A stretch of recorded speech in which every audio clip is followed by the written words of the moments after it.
Hey, everybody, welcome back to Remotely Serious. This next episode is a conversation between me and Mita Carriman, the founder of Adventurely and a digital nomad in her own right. She's someone that's traveled extensively to Mexico, to the Balkans. She's been a participant in digital nomad programs in some of the Balkan countries. And I followed her work as she talks about Central America, Grenada, Eastern Europe, and all the places she's been. I've been following her for a long time. Her company, Adventurely, is a venture that helps nomads acclimatize themselves to various destinations when they're arriving for a remote workation for the first time. So we'll cover a lot of ground with her, and I'm really excited for you to jump right in.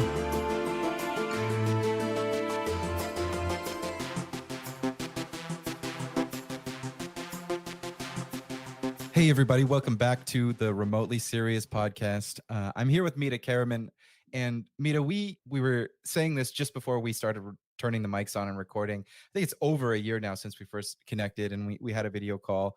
I've been following some of your work, and I know that your company, your digital nomad and remote worker focused company, has a focus on Mexico, and that's Adventurely.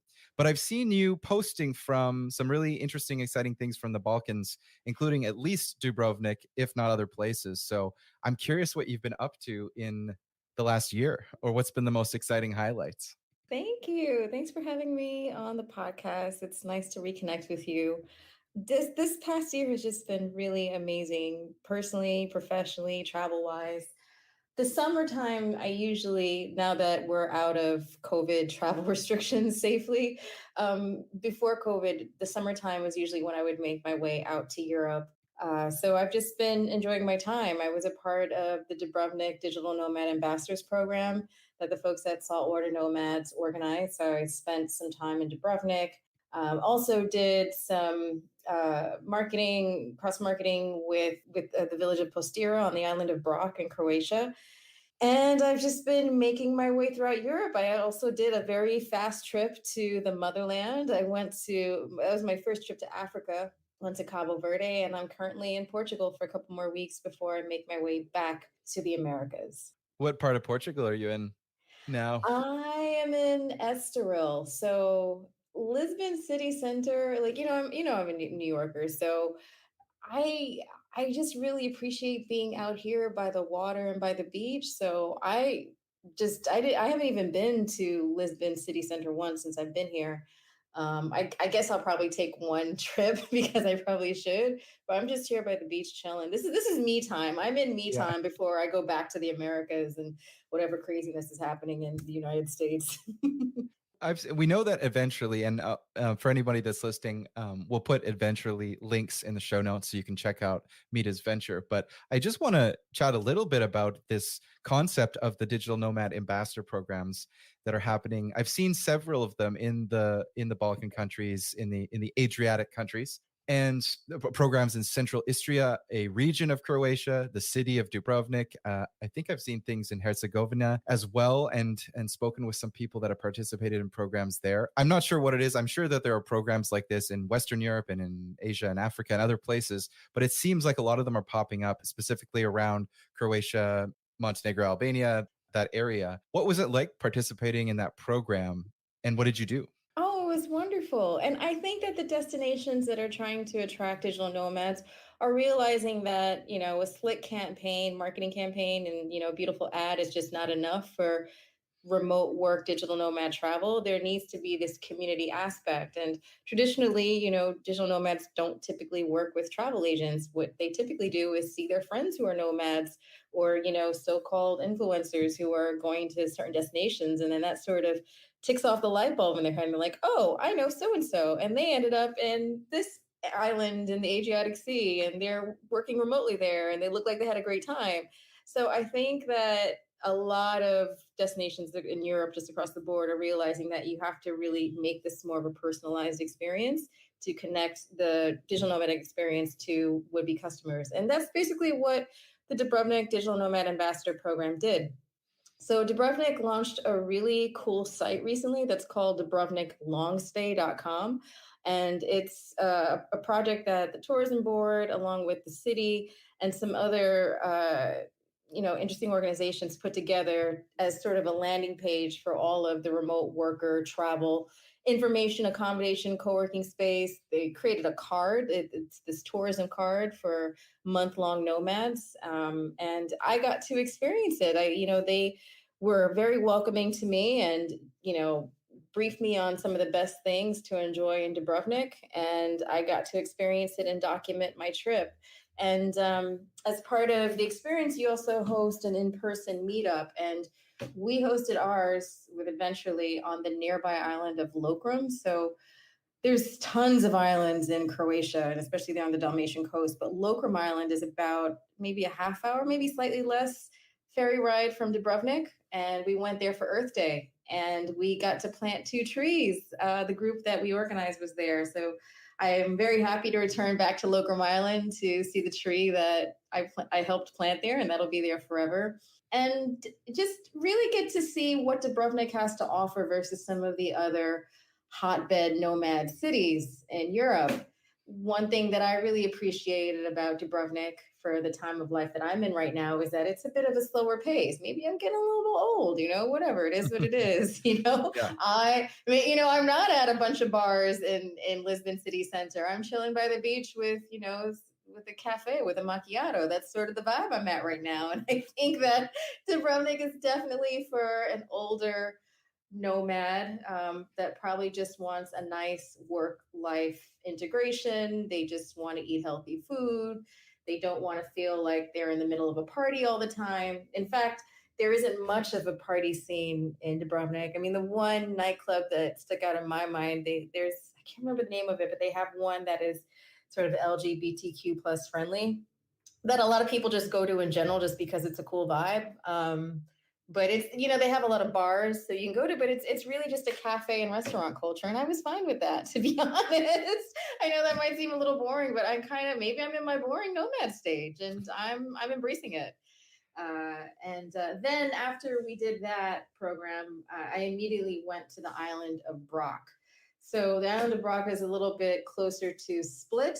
That's also another maybe 20-minute half. No, actually, it's about an hour ferry ride from Split. And I got to base myself in Postira, the village of Postira, which is a nice strategic place to stay. They want to encourage more digital nomads to come, and again got to connect with the tourism board there, and they helped guide me to experience the best of what to experience in Brach and in Postira.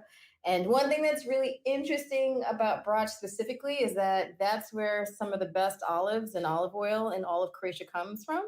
And I'm actually of the opinion right now that the best olive oil I've had, period, in Europe comes from Croatia. So if it's the best in Croatia, it's really top of the line. They have this giant olive picking festival that happens in October. So I think they're just trying to expand on all of the people that are coming there for the olive picking festival, and just offer Postira as an option for nomads to consider aside from Dubrovnik and Split. I have been to some of the island. I'm getting more ideas for more islands to go to on the Dalmatian coast. I've been to Var and Korčula, as well as Mm. Dubrovnik and Split. And there's so much more Croatia for me to see. My impression, and this is where you had benefactors in this digital nomad ambassador program, and they are working with you to mutually promote the city to other nomads.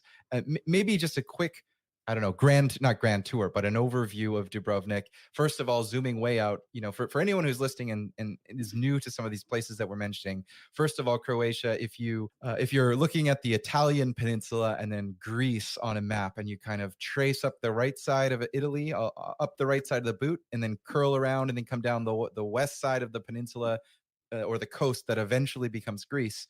On your way down, you're going to hit this Adriatic and at first Dalmatian coast. You're going to hit countries like Croatia and Montenegro, and eventually Albania and North Macedonia. And then as you get all the way down, you'll hit that Greek peninsula and the Peloponnesian Peninsula, all the bottom in the Mediterranean Sea. So you have this coast where 30 years ago there was some war, and so it doesn't have as long of a history as Italy and Greece. Since World War II, boomers and people from that generation have seen Italy and Greece as a place to go as a tourist destination for many, many, many decades, if not hundreds of years. And so this part of the world more emerged in the 2000s as a place for tourists to go. And Dubrovnik is an amazing city.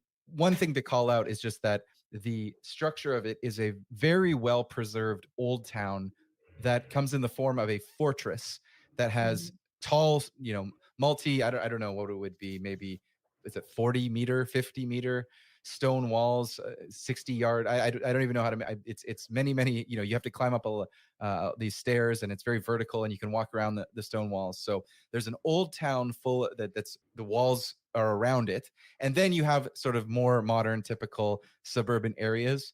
So I'm just imagining when you talk about the bars and things. I know that I've been in there where the bars and the restaurants are open for tourists, and so that is to say, I think painting this picture of this beautiful fortress city that people come to, one of the things I see is that one, it's going to be like a lot of European destinations, absolutely filled with tourists, maybe not digital nomads or remote workers, but tourists in the summer months and in the high season for tourism in Europe. And then in the winter months, or the low season, these tourism ministries, the local tourism boards have this challenge of what do we do during the 6 months when people don't come here and the restaurants are quiet and everything's quiet and it's just dead for 6 months. I'm oversimplifying a little bit, but dead for 6 months of the year versus crawling with tourists. And I know that in some talks I had with local authorities in Dubrovnik in Croatia while visiting and exploring digital nomadism and remote work there,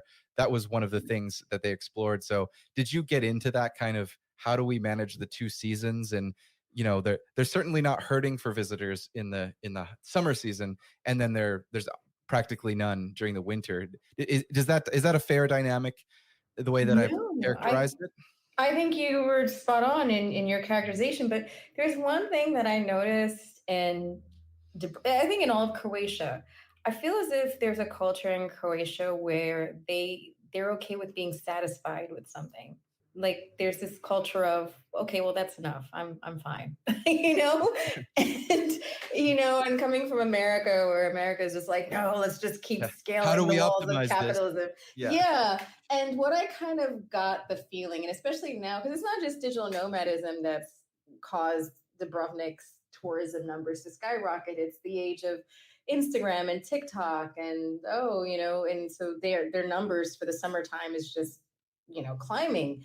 And I think that I kind of get the feeling that people are getting increasingly fatigued, the locals, by just how much there is. So I also got the feeling that it was kind of a breath of relief to have that period of downtime a bit. I Yeah. kind of got that feeling. But I do think that for nomads, like one of the things that a lot of digital nomads, of course, are thoughtful about is their budget. And there are very different budgets to go to Dubrovnik in the off season versus the summertime. And it gets really, really hot there too.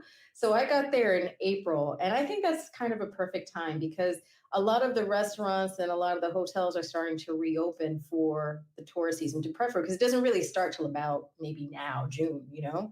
And I kind of appreciated the cool weather that people were just starting to get back into the spirit. It was not so packed. I could really enjoy the city to myself.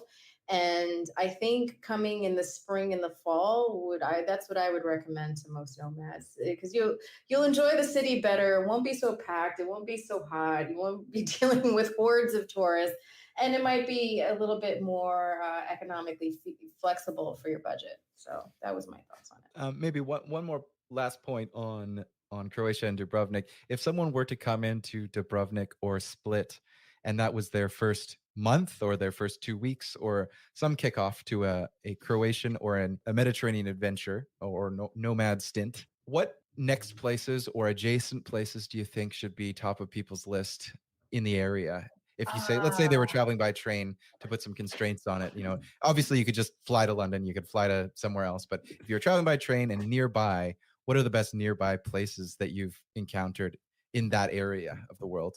in the Mediterranean, you're saying? Yeah, anywhere in the Mediterranean, I would say. Are there other places? Have you Yeah, there's a couple. I mean, very close by is Albania and Montenegro. I felt, Montenegro is nice, but I spent some time in Kotor a few years back, which is gorgeous, but it's a little bit slow. So maybe checking out the vibe in Tirana. And if you're somebody who likes that beach vibe, outside of Tirana city center is Durrës, which is their their beach area, and I thought that that was a really nice place to go to. The language is going to be tough there. There's not. I didn't find a lot of English speakers this time around. After I left Split, there were a lot of inexpensive flights to get me to Italy, so I spent a month. I actually ended up going to Sicily after I left. I left Croatia, so definitely spending some time in Sicily. I really enjoyed my time in Catania. So I went first to Palermo, and I was a little too overwhelmed at Palermo. It was I had no I had this idea. I don't know if I got this from The Godfather that Sicily would just be all these like beautiful rolling hills and the You countryside, you thought and you would sort of walk through a field. Dun, dun, dun, dun, yes, dun, dun, dun, that's exactly what I thought. I'd see people holding hands on their way to yeah, their Sicilian wedding, playing and the there tarantella as you just, like, wander through and a wedding is happening and and it is like that. But Palermo, it reminded me way more of Alphabet City in Manhattan than Yeah. anything else. Yeah, I think that these capital cities, the modern capital cities, whatever the history is there, whether it's San Jose, Costa Rica, or Palermo, or Athens, whatever stereotypical culture there is in a country that may be very, very attractive and whatever nature is there, there's still these, there's still the modern 20th century metropolis that kind of it lays itself over everything, and you got to be aware of that if you're flying into, I would say, any Central or South American capital and places like Palermo and Athens and things like that. You may need to do a little uh Research. expectation setting, yeah, research and expectation setting about, like, you might need to get a rental car and go somewhere else for, drive an hour to get out of the modern 20th century metropolis and get to this thing that you imagine in your head.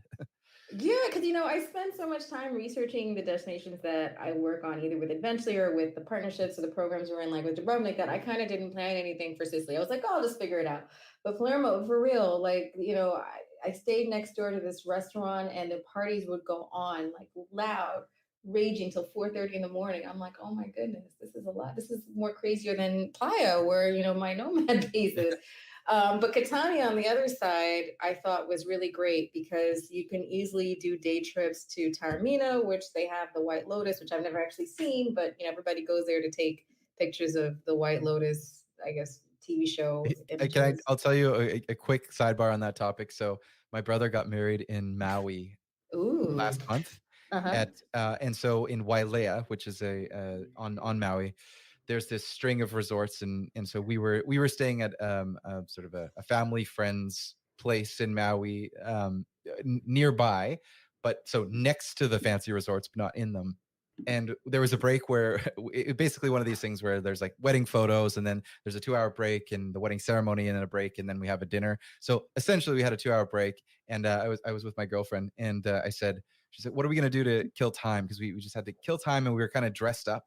And it was like, we're not going to go back to the place and go to the beach. We're all dressed up. So we did the same thing and went to the Four Seasons, walked in the front door and did the White Lotus season 1, which was at that location, and sort of sat at the tables and looked at the bar, and I took a selfie with the front desk, and I think I thought the front desk person would be totally expecting this. Like, of course, people must be coming every day to take White Lotus season 1 photo. This be something that they're inundated with people, in my mind, as a White Lotus fan. And so I went to the front desk and I was like, can I get a selfie? And the front desk person was like, with me? I was like, no, just with the desk, with the set, like, shooing her out of the frame, please, like give me a selfie with the desk. So I just want to do a quick sidebar and say I've been down that road, and maybe I should put the season 2 highlights on the bucket list for the next trip to Sicily or Italy. All I heard when I was in Taormina were people talking. I have never seen White Lotus. I need to watch it, but that's all I heard. They like tour guides. Oh, this is the White Lotus. I tried to go to the Four Seasons for lunch, and they were like, "Oh, we're only." I guess they're so inundated with people. They're like, "We're only allowing hotel guests right now to Yeah. come in because there's so many people trying to go in." But it's really nice because I think this is like a little gripe that I have in the nomad scene, that sometimes you'll see people who are, I don't know, they're vocal in the nomad community and they tend to be based in one destination, and they start making these broad sweeping generalizations about what's going on the other side of the world, and they're not necessarily going to the other side of the world. So I really appreciate taking time away from the Caribbean, Latin America, to come here and just see what's going on across, to just give me better visibility and understanding of the whole circumference of nomadism currently, you know? Maybe that's a good segue into a quick topic that I'm curious about as I've followed eventually your venture. You can probably pitch it better than me, but a digital nomad meetup and a meetup package that occurs in various cities. I've seen Mexico City, Oaxaca, Playa del Carmen. Is that still is that the right way? Or Yeah, I mean, we're basically like a co-working trip, but the thing is that we don't provide you with an in-person community manager. We don't provide you with the housing. So we basically take the best part of working remotely in a destination, which is having somebody organize it for you, what you need yeah, to do, where to go, and connect you with people to experience it with. So we'll give you the recommendations on where you should book. You'll have a remote community manager, and we'll remotely organize you and your group who are also in the program to go and take weekend excursions and, co-work together and so on and so forth. And that brings down the price significantly. So yeah, instead of having, because the thing is that a lot of these, co-working trip sort of plans, and just say the popular one, remote year, they do a great job, but a lot of their housing that they offer is not necessarily aligned with the prices that are being charged, because they have to make their profits. So with us, the extra money that you would have saved by not having a full-time in-person community manager and us not making a profit off of your housing is that you can get your own housing and put that towards a really nice budget for something private. So yeah. I can imagine there's a really big niche, probably larger market for people who want they want the convenience of what you provide, but not be on a field trip like the workation model, where it's like, here's exactly where you're living and here's what you're doing. I think there is a market for that. But if I look at, the next 5 or 10 years, the vast majority of people, and I'm starting to, as I talk to more people with spouses, partners, and families and kids and things like that, that aren't simply, single, let's say, or on their own for in terms of their travels, the idea that no, I don't want to have 6 events planned for me and to just be surprised by here's the accommodation we've chosen for you. Myself and my partner, or just myself, or myself and my kids, we want to choose our accommodation, we want things planned for ourselves, but we still want that kind of that organization done as a light layer, as opposed to this all inclusive everything for you layer that is more expensive because they're looking to make a profit on the whole thing and find ways to get corners on accommodations and that kind of thing. yeah, and I mean, I think especially because we tend to target people who are 35 plus. And once you get to your mid 30s, you want a little bit more privacy. You don't necessarily want to have to stay in the same floor as everybody else 24/7. Being, you want a little separation of your time, your personal time, your private time, and then your time with the community. So, yeah. You focused on Mexico as you started, as you traveled in Europe. For the future, do you have any sense of where the next places you want to go? Are you like the Croatians, where you're just happy how it is? Mexico is a spot you know well, or do you feel that American style desire for growth at any cost and expansion into 25 locations all around the world? Where do you sit on that philosophy of growth for eventually? Somewhere in the middle of that. We definitely want to expand to more destinations, but one of the reasons why we picked Mexico and now Colombia is because we are targeting U.S. nomads, and with the recent push for return to office or hybrid, a lot of people are dealing with management that wants people aligned on the same time zones, and you have to bargain more. So we're focusing for the most part on destinations that are aligned as much as possible with North American time zones.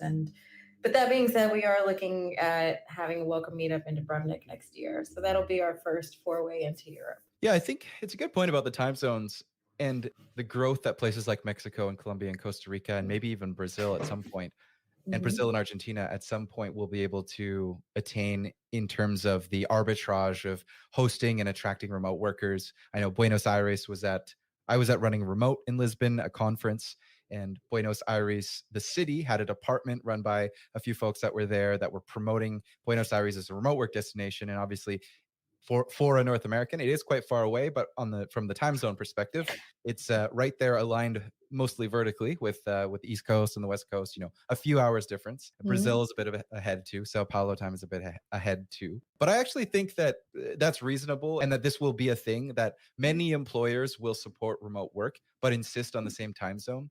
I think, Mhm. without naming names, there are some remote work thought leaders out there who are quite they're zealots. there's there's zealots about, if it's not full async work anywhere in the world, no restrictions, and you're a CEO that wants someone, wants your company to have people in the same time zone or to have working hours where you sync up, then you're just a dinosaur that's on the wrong side of history, and you should be async and you should do everything a certain way. And I actually think that's not true. I think some companies can be remote async. The same companies come up again and again, like GitLab or Doist, that they're really async and are able to do. But there's other companies like GitHub and other competitors and lots of tech companies that insist on certain things. So I think we'll see a mix, and I think that you're totally right that places like Mexico and in Central America and South America, they'll benefit from the time zone. And I think it's likely not as popular, or it's not as promoted. There's still some development to do there, but I think that the same thing where there's an alignment between Europe and some emerging African nomad destinations, between now and 10 years from now, we will also see some areas there. I haven't been to Africa, but I've followed some African Web3 nomad, uh, kind of remote work adjacent thought leaders there, and so there's definitely some interesting things going on there. And we'll Mhm. see things like South Africa, Tanzania, Nigeria, Kenya, and various places, how much they can emerge as a place for remote work talent, a place for people to visit, and all the kinds of things that Dubrovnik and Costa Rica and Playa del Carmen are also looking to establish themselves. And whether that same dynamic plays out between Europe and Africa as North America and Latin America. But anyway, I think we're getting pretty close to wrapping up. Is there anything that you're looking forward to in the next year in terms of your personal travels, somewhere you haven't been yet, or something that eventually is doing that you want to promote here? We do have some things in the work for eventually that we'll have some announcements coming later this year on that. But I will say, on a personal level, I am planning to spend some time. I don't know if you know this, but I'm a dual citizen of Grenada in the Yes. Caribbean. And I remember you I, tweeting about something where you're talking to someone in Spain or something about it's not the old Andalusian Muslim capital of Granada from the Reconquista, or era. It's a yes, different place. yes, Explain yes, to people. Grenada, not Granada. Yeah. Yeah. So even though I got the passport in 2019, I actually haven't personally been back to Grenada since 2005. So I'm personally excited to go to Grenada later this year, potentially for Christmas, to spend some time there and just reconnect with my culture, and my own passport country outside of the US. So I'm excited for that. That's awesome. Well, we'll put it eventually in the show notes. We'll look forward to seeing if you make any content or produce any content from Grenada. I Mhm. know very little about it except some of the history. But I definitely would love to see more about the culture and Caribbean and culture in general. And there's so many places when I think about North America, Central America, South America. There's still the Caribbean and all these kinds of cultures and places, especially a lot of the islands. You were one of the first. I don't want to say promoters, but you were one of the first advocates and people talking about this when the nomad Right. visas started coming out from Barbados and various places in the Caribbean. I think that's when I first knew about you online, was when you were talking about this stuff. So we'll look Mm. forward to that. And thanks for coming on the pod. Thank you for having me, Curtis. Have a great day. It's been great, Mita. Thanks.